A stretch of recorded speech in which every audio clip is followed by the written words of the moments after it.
안녕하세요. 여러분, 혹시 뇌 모양을 닮은 견과류 하면 어떤 음식이 떠오르시나요? 바로 호두입니다. 그런데 정말 호두가 뇌 모양을 닮아서 머리에 좋다는 걸까요? 아니면 과학적으로도 근거가 있는 이야기일까요? 호두는 단순히 건강에 좋은 음식이 아닙니다. 수천 년 동안 인류와 함께해온 역사 깊은 견과류이며 전 세계적으로 많은 나라에서 영양식, 장수식, 그리고 의학적인 용도로도 활용되어 왔습니다. 오늘은 호두의 흥미로운 역사, 건강효과, 올바른 섭취 방법, 재미있는 이야기들까지 모든 것을 깊이 파헤쳐 보겠습니다. 영상 끝까지 집중해서 시청해주세요. 그럼 시작해 볼까요? 1. 호두의 기원과 역사. 호두는 약 7,000년 전부터 인류가 먹기 시작한 가장 오래된 견과류 중 하나입니다. 기록에 따르면 호두의 원산지는 페르시아 지역으로 알려져 있는데요. 고대 페르시아에서는 왕족들만 먹을 수 있는 귀한 음식이었다고 합니다. 이후 실크로드를 통해 중국과 유럽으로 퍼지면서 점점 대중화되었어요. 고대 로마 시대에는 신의 음식이라고 불릴 정도로 귀하게 여겨졌고, 심지어 로마의 결혼식에서는 호두를 신랑 신부에게 던지는 풍습이 있었습니다. 이것은 호두가 다산과 풍요를 상징했기 때문이죠. 한편 중국에서는 호두를 단순한 먹을거리 이상으로 여겼습니다. 중국 황실에서는 호두를 손에 쥐고 굴리면 혈액순환이 좋아지고 건강해진다고 믿었어요. 우리나라에는 고려 시대쯤에 들어왔고 조선 시대부터 본격적으로 재배되었다고 합니다. 그만큼 오래전부터 인류와 함께해온 견과류라는 사실, 정말 놀랍지 않나요? 2. 호두는 정말 뇌에 좋을까? 많은 사람들이 호두가 뇌 건강에 좋다고 알고 있습니다. 그 이유는 바로 호두의 모양이 뇌를 닮아서라고 하는데요. 그렇다면 과연 과학적으로도 근거가 있을까요? 정답은 네, 입니다. 호두에는 오메가3 지방산이 풍부하게 들어있는데 이 성분은 기억력 향상과 뇌 건강에 도움을 주는 영양소로 잘 알려져 있어요. 실제로 연구 결과에 따르면 호두를 꾸준히 섭취한 사람들은 치매 예방과 인지, 기능 향상에 긍정적인 영향을 받았다고 합니다. 뿐만 아니라 호두는 스트레스를 줄이고 우울증 예방에도 도움이 될 수 있어요. 여기서 끝이 아닙니다. 호두는 심장 건강에도 좋고 면역력을 높이며 피부 건강에도 도움을 주는 정말 슈퍼푸드라고 할 수 있어요. 하지만 좋은 음식도 과하게 먹으면 안 좋을 수 있다는 사실 알고 계셨나요? 호두를 너무 많이 먹으면 설사나 복통이 생길 수 있으니 하루 적당량을 지켜서 섭취하는 것이 중요합니다. 3. 호두 어떻게 먹어야 가장 좋을까? 그렇다면 호두를 어떻게 먹어야 가장 건강하게 즐길 수 있을까요? 첫 번째, 생호두 대 구운 호두. 보통 생호두가 영양 손실이 없어서 가장 좋지만 쓴맛이 부담스럽다면 가볍게 구워 먹는 것도 괜찮습니다. 다만 너무 오래 구우면 좋은 성분이 파괴될 수 있으니 주의하세요. 두 번째, 하루에 몇 개를 먹어야 할까? 호두의 하루 권장 섭취량은 약 30g, 즉 7, 8알 정도입니다. 너무 많이 먹으면 오히려 위에 부담이 될 수 있어요. 세 번째, 호두를 더 맛있게 먹는 방법. 꿀에 절여서 먹으면 단맛과 고소한 맛이 어우러져 더욱 맛있어요. 요거트에 넣거나 샐러드와 함께 먹으면 영양도 챙기고 맛도 더 좋아집니다. 호두 기름을 활용하면 피부 건강과 두뇌 활성화에도 도움이 될 수 있어요. 이제 여러분도 건강하게 호두를 즐길 수 있겠죠? 4. 호두에 관한 재미있는 이야기. 호두에는 재미있는 이야기들도 많이 있습니다. 첫 번째, 호두와 악령 퇴치설. 옛날 유럽에서는 호두를 두드리면 악령을 쫓을 수 있다고 믿었어요. 그래서 일부 지역에서는 집안에 호두를 두는 풍습이 있었다고 합니다. 두 번째, 호두와 IQ의 관계. 미국의 한 연구 결과에 따르면 어린이가 호두를 꾸준히 섭취하면 인지력이 향상되고 학습 능력이 좋아질 가능성이 높다고 합니다. 그래서 미국에서는 학생들에게 호두를 간식으로 주기도 한다고 해요. 세 번째, 호두와 물 실험. 호두를 물에 넣으면 둥둥 뜨는데요. 시간이 지나면서 수분이 많아지면 서서히 가라앉는 특징이 있습니다. 이 실험을 활용해서 신선한 호두를 고르는 방법으로 사용하기도 합니다. 이렇게 오늘은 호두의 기원부터 효능, 그리고 흥미로운 이야기까지 알아봤습니다. 호두가 단순히 맛있는 견과류가 아니라 우리 건강에도 큰 도움을 주는 식품이라는 사실을 알게 되었죠. 앞으로 호두를 먹을 때마다 오늘 들은 이야기들이 떠오르겠죠? 안녕하세요. 여러분, 바다에서 가장 똑똑한 동물 하면 어떤 생물이 떠오르시나요? 바로 돌고래입니다. 돌고래는 단순히 귀엽고 친근한 바다 동물이 아닙니다. 사실 돌고래는 지구상에서 가장 영리한 동물 중 하나이며 놀라운 능력을 가진 해양 생물로 과학자들의 연구 대상이 되고 있어요. 사람처럼 서로 소통하고 이름도 부르고 심지어 장난을 치기도 하는데요. 그렇다면 돌고래는 왜 그렇게 똑똑할까요? 오늘은 돌고래의 놀라운 지능, 감정, 소통 방식, 그리고 흥미로운 이야기들까지 돌고래의 모든 것을 알아보겠습니다. 영상 끝까지 집중해서 시청해주세요. 그럼 시작해볼까요? 1. 돌고래의 종류와 특징. 먼저 돌고래는 전 세계 바다에 서식하는 해양 포유류입니다. 그렇다면 돌고래는 몇 종류나 있을까요? 전 세계에는 약 40여 종 이상의 돌고래가 존재합니다. 가장 유명한 돌고래는 바로 큰 돌고래인데요. 우리가 수족관이나 TV에서 가장 많이 보는 친숙한 돌고래입니다. 이 외에도 귀여운 작은 돌고래, 바다에서 가장 빠른 청색 돌고래, 그리고 아마존 강에 사는 분홍 돌고래도 있습니다. 그런데 돌고래가 어류가 아니라 포유류라는 사실 알고 계셨나요? 고래와 마찬가지로 돌고래도 허파로 숨을 쉬며 새끼를 낳고 젖을 먹여 키우는 동물입니다. 또한 돌고래의 피부는 매끈하고 부드러우며 빠른 속도로 헤엄칠 수 있도록 진화했어요. 놀랍게도 돌고래는 시속 55km 이상으로 수영할 수 있을 정도로 굉장히 빠른 동물입니다. 2. 돌고래는 왜 이렇게 똑똑할까? 돌고래가 똑똑하다는 사실은 많이 들어보셨을 텐데요. 그렇다면 도대체 얼마나 똑똑한 걸까요? 먼저 돌고래의 뇌 크기를 살펴볼까요? 돌고래의 뇌는 몸무게 대비 비율로 보면 인간 다음으로 가장 크다고 합니다. 특히 돌고래의 대뇌 피질은 인간보다 더 많은 주름을 가지고 있어 복잡한 사고를 할 수 있습니다. 과학자들은 돌고래가 어떤 동물보다도 높은 수준의 문제 해결 능력과 감정을 가질 가능성이 크다고 말합니다. 돌고래의 놀라운 능력. 거울을 보고 자기 자신을 인식할 수 있다. 복잡한 사냥 기술을 학습하고 후손에게 전수한다. 서로 이름을 부르며 대화할 수 있다. 협력해서 사냥을 하며 팀워크를 발휘한다. 장난을 치고 놀이 문화를 즐긴다.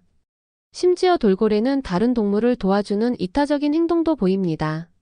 사람이 바다에서 익사할 위험에 처했을 때 돌고래가 다가와 사람을 밀어 올려 구조하는 사례도 종종 발견됩니다.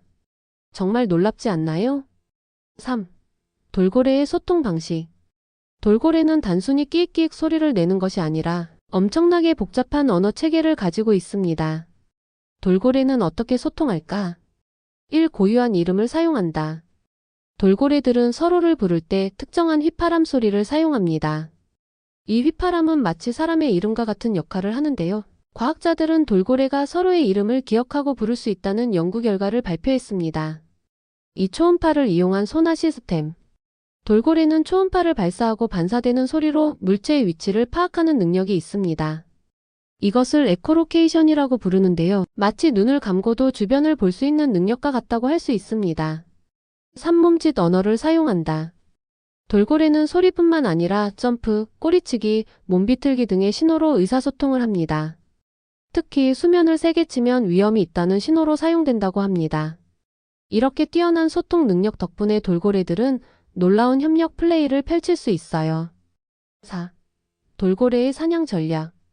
돌고래는 매우 지능적인 사냥꾼입니다. 보통 돌고래들은 무리를 지어 협력하여 먹이를 사냥하는데요. 대표적인 사냥 기술. 그물 사냥. 돌고래들은 함께 둥글게 모여 물고기를 한 곳으로 몰아넣습니다. 진흙 폭풍 전략. 얕은 바닷가에서는 꼬리로 바닥에 진흙을 휘저어 물고기들의 시야를 가린 후 사냥합니다. 물총 공격. 일부 돌고래는 물을 뿜어서 위에 있는 곤충을 떨어뜨려 먹기도 합니다. 이처럼 돌고래는 단순한 동물이 아니라 지능적인 사냥꾼이라는 걸 알 수 있습니다. 이렇게 오늘은 돌고래의 지능, 소통 방식, 사냥법, 그리고 재미있는 이야기까지 알아봤습니다. 돌고래가 단순히 귀여운 바다 동물이 아니라 인간과 비슷한 사회성을 가진 매우 영리한 생물이라는 사실이 정말 신기하죠. 앞으로 바다에서 돌고래를 안녕하세요. 여러분, 전설 속 이야기하면 어떤 게 떠오르세요? 아마 많은 분들이 떠올리는 전설 중 하나, 바로 성배 더 홀리 그레일입니다. 특히 예루살렘과 관련된 성배의 전설은 수많은 영화, 소설, 다큐멘터리에서 다뤄졌는데요. 단순한 유물이 아니라 인류 역사상 가장 신비로운 보물 중 하나로 알려져 있죠. 과연 성배는 실제로 존재했을까? 그것은 단지 신화일까 아니면 감춰진 진실일까? 오늘은 예루살렘의 성배에 얽힌 미스터리한 이야기와 역사, 전설, 그리고 과학적 추측까지 흥미진진하게 알려드릴게요. 1. 성배란 무엇인가? 먼저 성배라는 단어의 뜻부터 알아볼까요? 성배, 즉 홀리 그레일은 전통적으로 예수 그리스도가 마지막 만찬에서 사용했던 잔을 말합니다. 이 잔은 예수가 십자가에 못 박힌 후 그의 피를 담는 데 사용되었다고 전해지죠. 즉 단순한 컵이 아니라 신성한 힘이 깃든 유물, 불사의 상징, 기독교 최고의 성유물로 여겨져 왔습니다. 중세 유럽에서는 이 성배를 찾아 나서는 기사들의 여정, 성배 탐사가 전설처럼 내려오고 있죠. 2. 성배와 예루살렘의 관계. 그렇다면 성배와 예루살렘은 어떤 관계일까요? 예루살렘은 기독교, 유대교, 이슬람교 모두에게 성스러운 도시입니다. 예수가 최후의 만찬을 가진 장소도 그가 십자가에 못 박힌 골고다 언덕도 모두 이곳 예루살렘에 있습니다. 그래서 많은 전설은 성배가 예루살렘 어딘가에 숨겨져 있다고 말해요. 일부 역사학자들은 성배가 초대 기독교인들에 의해 비밀리에 보관되었고 예루살렘의 어두운 지하 묘지나 성당 혹은 성전 기사단의 비밀 장소에 숨겨졌을 가능성도 있다고 주장합니다. 3. 성전 기사단과 성배. 여기서 빠질 수 없는 존재가 있습니다. 바로 성전 기사단, 템플 기사단입니다. 이들은 12세기 십자군 전쟁 당시 예루살렘을 지키기 위해 결성된 기독교의 군사 조직인데요. 그들은 성지에서 활동하면서 수많은 보물과 유물을 수집한 것으로 전해집니다. 그리고 그 중 하나가 바로 성배였다는 전설이 있습니다. 이들은 성배를 발견한 뒤 그 신성한 힘을 지키기 위해 비밀리에 숨겼고 중세 유럽 전역에 그 흔적을 남겼다고 하죠. 그런데 기사단은 갑자기 몰락하게 됩니다. 1307년 프랑스 왕 필립 4세의 명령으로 기사단은 체포되고 그들의 재산과 비밀은 사라져버렸습니다. 많은 이들이 그날 이후 성배의 행방도 함께 사라졌다고 믿고 있어요. 4. 성배를 찾기 위한 여정. 성배는 단순한 잔이 아니라 인류 역사상 가장 탐나는 보물 중 하나였습니다. 중세 기사들, 왕족, 학자들까지 성배를 찾기 위해 목숨을 걸고 모험을 떠났죠. 대표적인 이야기 중 하나가 아서 왕과 원탁의 기사들의 성배 탐사입니다. 전설에 따르면 성배를 찾는 자는 불사, 신성한 깨달음, 혹은 세상을 구할 힘을 얻게 된다고 합니다.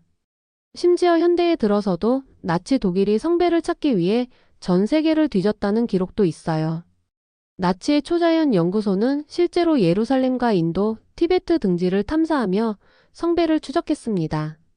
그리고 이 전설은 영화 인디아나 존스 시리즈나 다빈치 코드 같은 작품에서 주요 소재로 등장하며 전 세계인의 상상력을 자극하게 되었죠. 5. 성배는 실제로 존재할까? 그렇다면 진짜 중요한 질문. 성배는 실제로 존재할까? 이에 대해 학자들의 의견은 크게 두 갈래입니다. 1. 실제 유물설. 어떤 학자들은 성배가 실제로 존재하며 중세 유럽 어딘가 혹은 성지 지하에 보관되어 있을 수 있다고 주장합니다. 스페인 발렌시아 대성당에는 실제로 성배로 여겨지는 고대의 잔이 보관되어 있는데요. 이 잔은 기원전 1세기경 만들어진 컵으로 교황청에서도 유력한 성배 후보로 인정한 적이 있습니다. 이 상징적 개념설. 다른 학자들은 성배가 실제 물건이 아니라 신앙과 구원의 상징이라고 주장합니다. 예수의 피를 담은 잔이라는 의미는 결국 신의 은혜와 용서, 그리고 인간의 구원을 뜻한다는 것이죠. 즉, 성배는 눈에 보이는 것이 아니라 영적인 존재라는 해석입니다. 6. 성배 전설의 현대적 의미. 오늘날에도 성배 전설은 여전히 수많은 이들의 상상력을 자극하고 있습니다. 이 이야기는 단순한 종교적 유물의 전설이 아니라 진리를 찾는 여정, 인간의 믿음, 도전과 희망의 상징으로 남아 있습니다. 실제로 존재하든 존재하지 않든 성배의 전설은 우리에게 무언가를 찾고자 하는 갈망, 그리고 그 여정에서 우리가 얻는 가치와 의미를 다시 생각하게 만듭니다. 자, 여러분, 오늘은 신비로운 유물, 예루살렘의 성배에 대한 전설과 진실을 함께 살펴봤습니다. 여러분은 성배가 실제로 존재한다고 생각하시나요? 아니면 단지 믿음의 상징일 뿐일까요? 댓글로 여러분의 생각도 함께 나눠. 여러분 차 마시고 난 뒤 티백 바로 버리시나요? 그거 버리면 너무 아까워요. 왜냐하면 차 마신 후 남은 티백은 생활 속에서 다양하게 재활용할 수 있는 꿀템이거든요. 오늘은 차 마시고 남은 티백을 활용하는 기막힌 방법 10가지 알려드릴게요. 이거 알면 앞으로 티백 절대 그냥 버리지 못할걸요? 그럼 바로 시작할게요. 1. 냉장고 앤드 신발장 냄새 제거. 여러분 냉장고 열었을 때 쿰쿰한 냄새 맡아본 적 있죠? 이럴 땐 마시고 난 녹차나 홍차 티백을 활용해 보세요. 차 잎은 습기를 흡수하고 냄새를 잡아주는 효과가 있어서 건조한 티백을 냉장고에 넣어두면 냄새가 싹 사라집니다. 냉장고뿐만 아니라 신발장에도 효과적이에요. 특히 녹차 티백은 항균 효과까지 있어서 신발장 속 세균까지 줄여준다고 하네요. 2. 피곤한 눈을 위한 자연 아이팩. 컴퓨터 오래 하면 눈이 뻑뻑하고 피곤하죠. 이럴 땐 사용한 티백을 차갑게 해서 눈 위에 올려보세요. 특히 녹차 캐모마일 티백이 좋은데 이건 눈의 붓기를 줄이고 다크서클 완화에도 도움을 줍니다. 냉장고에 잠깐 넣었다가 아침에 눈 위에 5분에서 10분만 올려두면 개운해져요. 3. 냄비앤드 그릇 기름기 제거. 기름기 잔뜩 묻은 냄비나 프라이팬 설거지하기 진짜 귀찮죠? 그럴 땐 티백 하나만 있으면 끝. 뜨거운 물에 티백을 넣고 기름 묻은 냄비나 그릇을 10분에서 15분 담가두면 기름때가 훨씬 쉽게 제거됩니다. 왜냐하면 차 속 탄닌 성분이 기름을 분해해 주기 때문이에요. 특히 녹차, 홍차 티백이 효과가 좋아요. 4. 욕조에 넣으면 천연 입욕제. 여러분 집에서 목욕할 때 피로를 확 풀어주는 꿀팁 알려드릴까요? 사용한 티백 2-3개를 욕조에 넣고 10분 정도 우려주세요. 그럼 피부 진정 효과가 있는 천연 입욕제가 완성됩니다. 특히 캐모마일, 라벤더, 민트 티백이 진정 효과가 있어서 스트레스 해소에 아주 좋아요. 5. 천연 방향제 앤드 벌레 퇴치. 마른 티백은 천연 방향제로도 사용할 수 있어요. 특히 라벤더, 민트, 시나몬 티백을 말려서 방 한구석에 두면 은은한 향이 퍼지죠. 게다가 민트 티백은 벌레가 싫어하는 향을 가지고 있어서 개미, 바퀴벌레 퇴치에도 효과적입니다. 6. 바닥 청소 앤드 먼지 제거. 바닥이나 가구에 묻은 먼지 그냥 닦으면 자꾸 날리죠? 이럴 때는 티백을 물에 적셔서 닦아보세요. 홍차, 녹차 티백 속 탄닌 성분이 먼지를 흡착해서 바닥이나 나무 가구를 깨끗하게 만들어줍니다. 7. 반려동물 냄새 줄이기. 강아지나 고양이 키우시는 분들, 집안의 반려동물 특유의 냄새 고민되시죠? 이럴 땐 마른 티백을 애완동물 침대 주변이나 방석 밑에 두세요. 특히 녹차 티백은 냄새를 줄여주는 효과가 있어서 강아지나 고양이 있는 집에서도 유용합니다. 8. 식물 영양제. 집에서 키우는 화분 영양 부족으로 힘없이 축 처질 때 있죠? 이럴 때 사용한 티백을 흙에 묻어두세요. 차 속 미네랄 성분이 식물의 영양제로 작용해서 화초가 훨씬 건강하게 자랍니다. 자, 여러분. 오늘 티백을 활용한 일상 꿀팁 10가지를 알려드렸는데요. 차 한 잔 마시고 버리기만 했던 티백이 이렇게 다양하게 활용할 수 있다는 사실 놀랍지 않나요? 이제부터는 차 마시고 남은 티백 그냥 버리지 말고 이 꿀팁들 꼭 활용해 보세요. 햇빛만 쬐면 비타민 D가 충분할까요? 비타민 D가 부족하면 우울증이 온다는 얘기 진짜일까요? 비타민 D에 대한 소문은 많지만 과연 이 중에서 진짜와 거짓을 가려본 적 있으신가요? 오늘은 많은 사람들이 잘못 알고 있는 비타민 D 속설과 진실을 제대로 파헤쳐 보겠습니다. 여러분이 평소에 믿고 있던 정보 과연 진짜일까요? 가짜일까요? 영상 끝까지 보시면 비타민 D에 대한 완벽한 이해를 할 수 있을 겁니다. 속설 1. 햇빛만 많이 쬐면 비타민 D가 충분하다. 비타민 D는 햇빛 비타민이라고도 불리죠. 그래서 햇빛만 많이 쬐면 충분하다 라고 알고 계신 분들 많을 텐데요. 과연 사실일까요? 정답은 NO.